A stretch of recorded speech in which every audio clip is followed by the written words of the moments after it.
Establecemos comunicación con Enoc Castellanos, el presidente de la Cámara Nacional de la Industria de la Transformación, la Canacintra. Enoc, ¿cómo estás? Un gusto como siempre. Muy bien, Paco, espero que tú también. Muchísimas gracias por la invitación. Todos bien, muchísimas gracias. A ver, dime una cosa, 25 foros, 180 horas, mencionaban ahí que fueron suficientes. ¿Fueron suficientes, te pregunto? Yo creo que se fijaron posturas con mucha claridad sobre que sí y que no se puede modificar en materia de la ley eléctrica y los beneficios o los perjuicios que pudiera tener nuestro país de aprobarse en sus términos. ¿Qué se ganó? Porque vamos, la idea es escuchar a todas las partes para entrarle ahora sí a la discusión, a hacerle cambios, a adaptarla y adecuarla a las necesidades del país. ¿Esto va a ocurrir? Yo creo que sí. Como está la conformación del Congreso, la Cámara de Diputados, Cámara de Senadores, no hay una mayoría que pueda provocar un cambio constitucional sin el aporte de la oposición. Por lo que nosotros vemos, no es necesario hacer una reforma constitucional, se pudiera actualizar todo el andamiaje legal únicamente a nivel de leyes reglamentarias, y esto aseguraría el que no se deje desprotegida la Comisión Federal de Electricidad, que se pueda generar un mercado de capacidades, que se puedan modificar los costos de transmisión o porteo estampilla y muchas otras cosas más que quizás se quedaron cortas en la reforma de 2013. Sin embargo, lo que sí debemos de privilegiar es que sea de beneficio para los mexicanos, para los consumidores, y no únicamente para la burocracia que está en Comisión Federal de Electricidad. Abaratar el energético y privilegiar las energías renovables. Es correcto.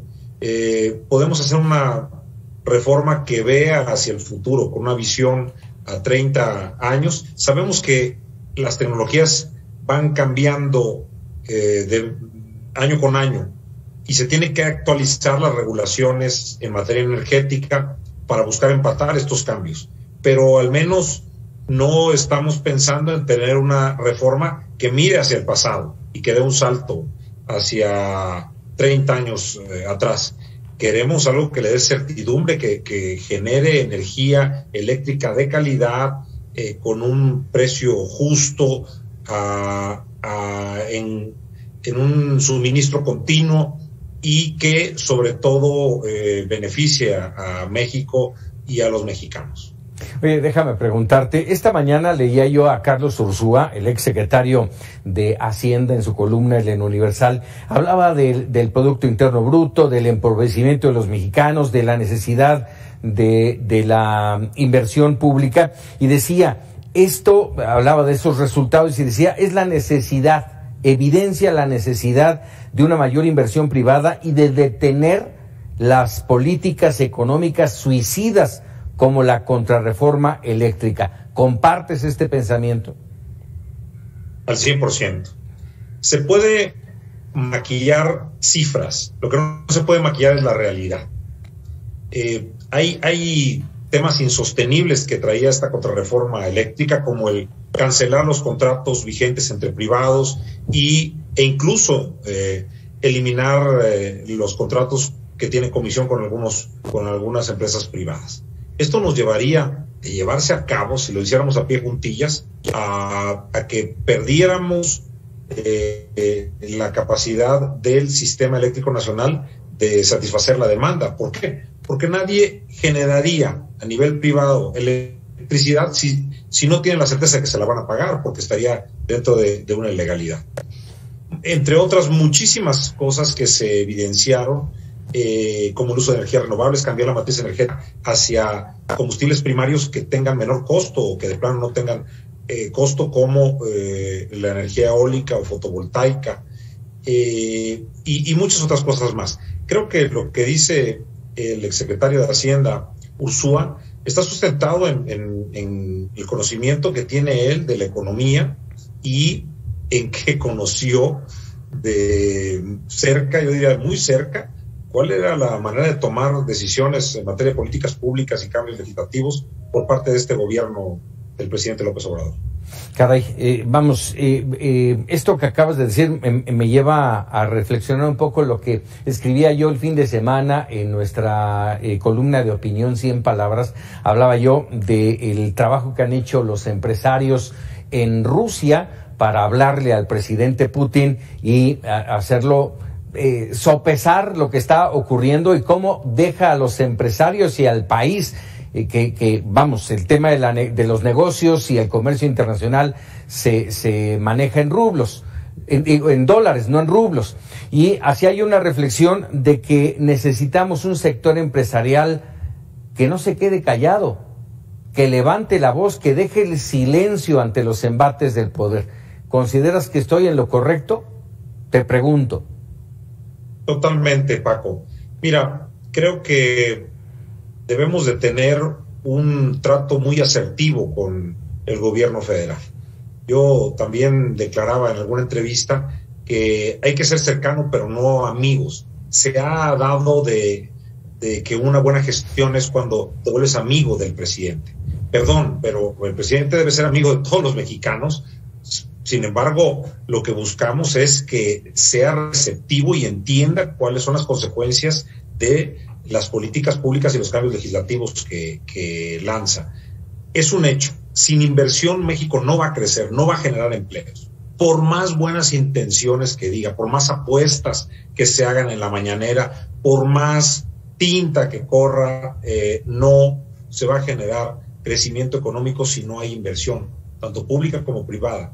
Y la inversión pública hoy es muy poco sustancial, y la inversión privada se ha disminuido por la desconfianza que se tiene. Mientras no ataquemos temas de Estado de Derecho, inseguridad, si no generemos condiciones para reactivarnos después de la pandemia y los daños que nos ocasionó, y mientras siga el gobierno generando ruido con estas iniciativas que no convencen ni siquiera al pueblo de México, porque hoy por hoy las encuestas no le dan la adopción popular por una simple y sencilla razón.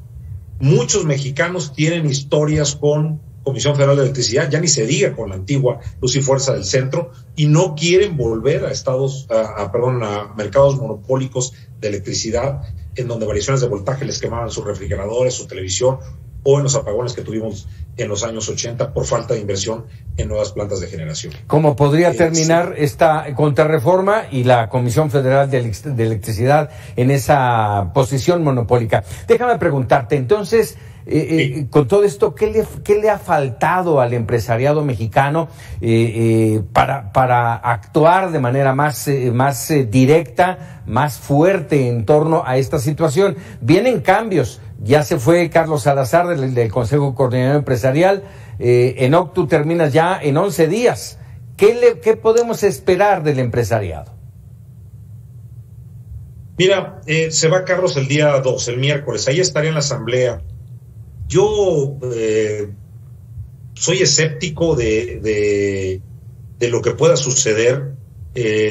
Estuvieron dos perfiles disputándose la presidencia. Al parecer se está decantando por uno. Bueno, veremos qué es lo que sucede en la asamblea, pero la relación tiene que ser sin sumisión. No debe ser alternativa entre confrontación o sumisión.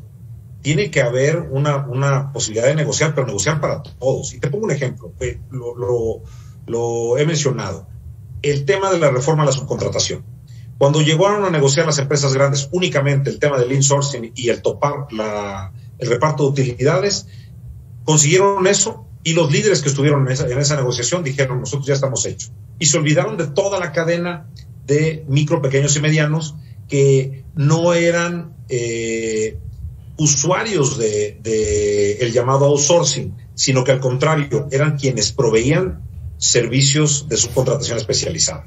¿Qué sucedió a la postre? Bueno, que son los que más afectaciones tienen. Y no estoy hablando de la subcontratación ilegal, sino te estoy hablando, por ejemplo, aquellos que trabajan en las vivienderas, aquellos que construyen casas y que son electricistas, que son pintores, que son piseros, que ponen texturizados, fontaneros.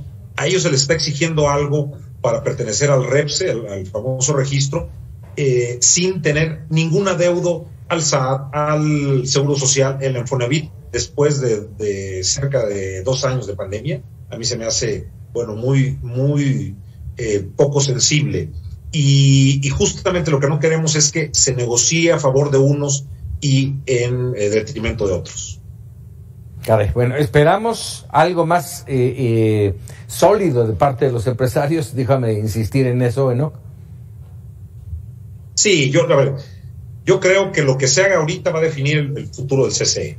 Si tenemos a un presidente débil que pueda ser cooptado o presionado, o que ni siquiera sepa cómo representar a todos los sectores que están en la iniciativa privada, que no conozca los temas, que no ejerza un buen liderazgo, definitivamente lo vamos a padecer durante muchos años, esta pérdida de credibilidad del empresariado mexicano. Por el contrario, si tenemos a alguien asertivo, buen negociador, pero también firme en sus decisiones, conocedor a profundidad, respetuoso de las diferentes actividades económicas de la iniciativa privada y que represente a las más de 4,5 millones de unidades económicas que existen en el país, tendremos a un digno representante. Eso está por verse. Yo creo que es de pronóstico reservado, Paco. Quisiera decirte que va a haber cambios hacia mejora, pero creo que lo que se ha privilegiado es alguien que sea cercano y que haya recibido un espaldarazo de el gobierno federal. Enoc, déjame por último tocar el tema internacional. Esta mañana el presidente decía que el conflicto ruso-ucraniano no tendrá repercusiones en México. ¿Así lo ve el empresariado? ¿Canacintra lo ve así? No, es claro que no, Paco. Sabemos que ya en estos 3 años el presidente ha dicho muchas cosas en materia económica. Ya se nos olvida que cuando lanzó el paquete de medidas de apoyo para la pandemia dijo que se iban a crear 2 millones de empleos. Yo sigo esperándolos. Y por otro lado, quien conozca bien cómo están interrelacionados en un mundo globalizado los mercados, se dará cuenta que cuando hay un conflicto armado como el que estamos teniendo en Europa, hay afectaciones posibles a tipo de cambio, se distorsionan los mercados energéticos, tenemos un barril de petróleo arriba de los $100 que va a afectar también todos sus derivados. Ucrania es, junto con Polonia, un gran productor de urea, que es el principal fertilizante para el campo mexicano, y vamos a tener problemas en la cadena de suministro. En fin, hay afectaciones también directas a los ciudadanos de México si empiezan a subir tasas de interés, porque normalmente cuando hay situaciones de riesgo, los inversionistas institucionales se mueven hacia mercados más seguros e incluso hacia valores más seguros como es el oro. Esto todo tiene repercusión en que para seguir conservando sus capitales se aumenten tasas de interés, y eso va a aumentar la tasa de interés de las tarjetas de crédito o del crédito hipotecario que tiene un mexicano común y corriente. Por otro lado, la inflación. Si este conflicto se alarga por meses, podemos tener un elemento adicional a la inflación que ya tenemos por arriba del 7%, que la pueda incluso catapultar a cerca del 10%. Creo que hay muchas cosas. Yo hago votos porque se arregle pronto.